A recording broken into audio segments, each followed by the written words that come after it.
И снова всем привет, парни и девушки. Итак, в этом видео в рубрике «Назад в прошлое» мы снова с вами запустим супер хиты 2000-х или даже более старых конца 90-х на ультра 8К. Да, именно в этом и суть этих видео, в том, что мы откапываем популярные проекты с вами, которые тянули далеко не каждый компьютер, и уже в 2024 запускаем их в 8К. В общем и целом для этого видео я выбрал 6 различных игр, возможно 5, и все не так совпало именно шутаны от первого лица, но это действительно легендарные проекты. Что насчет железа, на котором я буду тестировать, то в целом можно было, знаете, обойтись, я думаю, на обычной видеокарте запустить, типа там 1050 Ti и даже 8К. Ну, шучу, конечно, там мало видеопамяти для 8К, и поэтому я взял только одну из доступных мне дома, это 4070 Ti на 12 RAM. Это более чем как бы с большим запасом, можно даже и в 16К запускать, однако самая большая проблема это то, что эти суперхиты запустились бы хотя бы на Windows 11, и поэтому мне пришлось закупиться через Steam, купить там различные лицензии, иначе 100% там обещают, что на Windows 11 пойдет и даже 8К без проблем. В остальном мой тестовый компьютер всем уже известен, это ящик с процессором 12700K, далее 32 оперативы DDR5 и все дела. Короче, нормальный такой себе современный компьютер, я снимал о нем видео, так что тут особо ничего интересного. Кстати, конфигурацию именно этого ПК, только не смейтесь, мне подсказала нейросеть. Именно оптимальное железо для сборки, такое тоже бывает, я занимаюсь всякой ерундой, используя нейросети. И сейчас, по этому случаю, с вашего позволения, минутка рекламы на полезную информацию. Друзья, и раз уж речь зашла об искусственном интеллекте, то мне, конечно же, сразу на ум приходит ChatGPT. Для тех, кто не в курсе, ChatGPT был запущен 30 ноября 2022 года, произвел при этом настоящий фурор в IT-сообществе, поразив многих точностью ответов на специальные вопросы. ChatGPT — это чат-бот с применением искусственного интеллекта. Он умеет работать в диалоге и поддерживает запросы на естественных языках. В общем, это слишком длинная история, как устроен ChatGPT, и более подробно я бы советовал вам узнать об устройстве чат-бота именно в интернет-энциклопедии Рувики. Если вкратце, то Рувики — это новая открытая площадка, объединяющая экспертов и обычных пользователей, и буквально каждый человек может стать автором Рувики. Однако лишь эксперты выступают гарантами верификации материалов, так что это очень важно. В планах платформы систематические обновления, которые будут включать инновационные технологические решения, в том числе взаимодействие с искусственным интеллектом, о котором я только что рассказывал. Одним словом, Рувики — это не только познавательно, но и даже интересно. Изучайте новые для себя знания, но и не забывайте, что можно свои знания передать иным людям, сделав свои качественные статьи. Переходите по ссылочке в описании под видео и проведите время с пользой вместе с Рувики. Всем удачи! Но мы вернемся к теме нашего видео. Итак, в самом начале видео я рассказывал вам про видеокарту 4070 Ti, на которой я и буду тестировать старые хиты 90-х, 2000-х. И вот эта видеокарта уже скоро станет основой в моей новой сборке своего личного персонального компьютера на 2024. Пока что я как бы еще собираю все эти железки, жду некоторые комплектующие, и возможно ближе к Рождеству получится собрать все воедино. Сама карточка, естественно, по цене качества сегодня это политовская, она мне только она по карману, если, конечно, не брать в учет всякие там нишевые китайские бренды вроде Maxun, Huananji и так далее, но Polit уже почти народный бренд, так что выбор очевиден. Я знаком с этой видяхой уже очень давно, она проскальзывала у меня в сборках для подписчиков, но лично в свой ПК я еще не ставил. В общем, посмотрим, как себя проявит именно эта модель, и начнем наконец-то с вами уже тестировать сразу с очень далеких по времени хитов. Например, давайте запустим 8К на Ultra Return to Castle Wolfenstein, что вышло в 2021, то есть ей уже, внимание, скоро 23. Я думаю, все уже знают именно эту тему. Скорее всего, после первой и второй части, точнее, только после этого они узнали. Но именно конкретно история Wolfenstein начиналась с Wolfenstein 3D. И потом уже вышла именно эта часть, которая вот я вам сейчас показываю на экранах. Я помню, проходил именно эту стрелялку, еще сидя в компьютерном клубе. Там были те самые великие мониторы кинескопные, если помните. И в то время это была, ну, очень крутая тема. Красивейший движок от Quake, супер крутая атмосфера, и запустить на ультра даже в 720p это было, ну, под силу далеко не каждому компьютеру. Сейчас, конечно же, все уже не так воспринимается после всяких там киберпанков и Doom Eternal, но те из подписчиков, кто помнит 2001-2002, они точно подтвердят мои слова, что Wolfenstein был просто великолепен.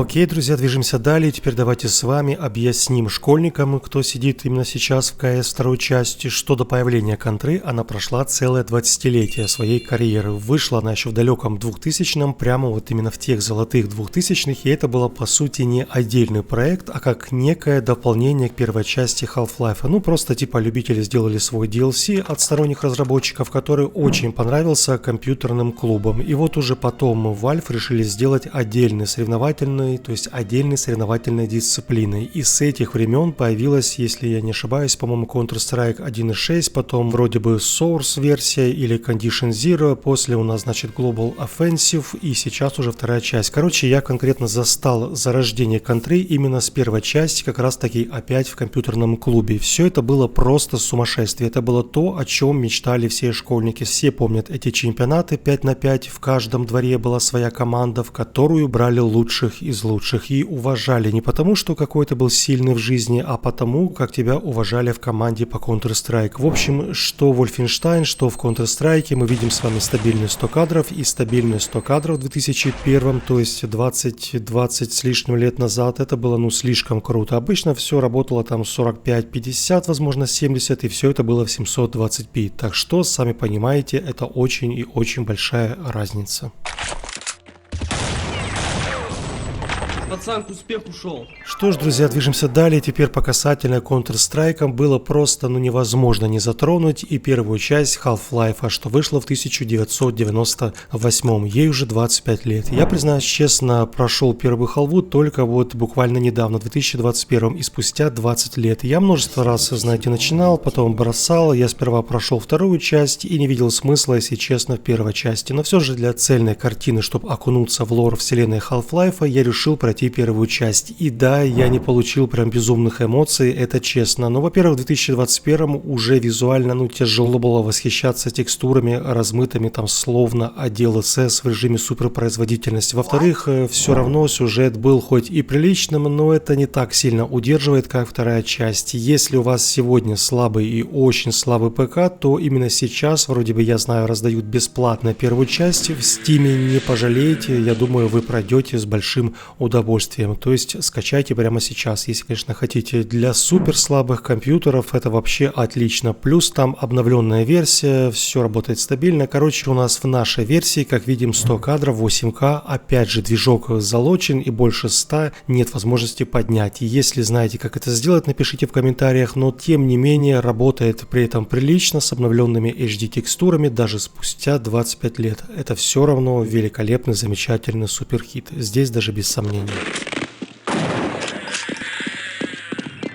Окей, что ж, друзья, идем далее. Теперь у меня вопрос к своим зрителям. Вот скажите честно, какую стрелялку в середине 2000-х вы точно хотели запустить, но у вас постоянно были проблемы с количеством FPS, от чего вам приходилось покупать мощное железо? Да, верно, буквально все компьютеры страдали, испытывали максимальный стресс от двух проектов. Это первая часть Crysis, если помните, и первая часть Stalker. Причем, если Crysis, в целом так не сильно прям старались, в общем-то, люди запускать, и обычно это был, средний интерес, но вот Stalker прям был в то время, в 2007-м, словно Киберпанк в 2023-м. Но только Киберпанк, на секундочку, стартанул не очень успешно и не стал, если честно, уж таким популярным в славянских странах. То есть суперхитом он точно не стал. Но вот Сталкер, он очень мощно стартанул, влетел во все чарты. Оно, в принципе, и понятно. Отличная атмосфера, современный движок на 2007-й, интересный сюжет и куча, просто сотни различных модов. Одним словом, все это было отлично, замечательно, но вот запускать на ультра даже в 720p в 60 fps это было далеко не всем доступно. И вот спустя уже 16 лет у меня, то есть наконец-то 8К на ультра 144 fps. Если бы, я уверен, не стоял лог на фреймрейте, мы бы получили и 500 кадров. Честно, я не прошел, вот признаюсь, Stalker первую часть, точнее я почти прошел ее, но в то время я работал продавцом, продавал диски, там всякие приставки в некотором подвальчике и проходил на рабочем компьютере в том же подвальчике эту часть часть Сталкера, и в один прекрасный день меня просто уволили. Ну, там была какая-то проблемка, я уже не вспомню, и мои сейвы остались на том же старом компьютере, а там осталось пройти, ну, буквально процентов 5-10. Ну, в общем-то, я уже не стал, то есть пытаться заново все это проходить, концовку я и так уже вроде бы видел в ютубе, и толку опять одно и то же мусолить. Вот, в принципе, на этом и закончилась моя история со Сталкером, но, тем не менее, проект действительно очень серьезный и вошел в историю.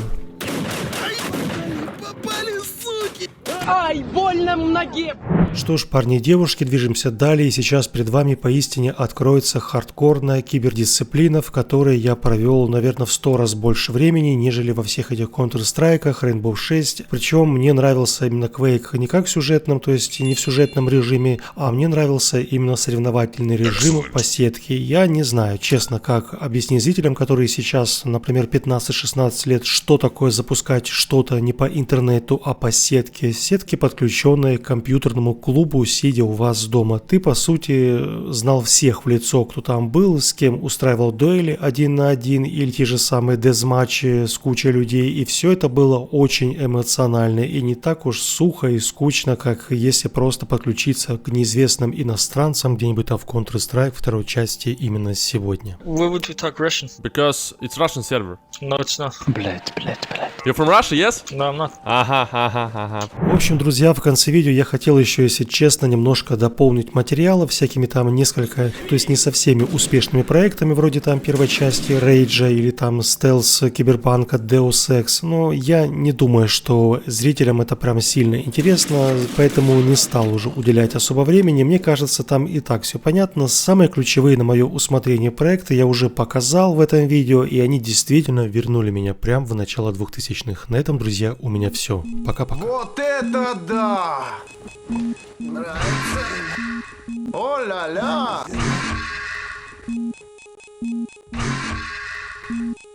Ух ты!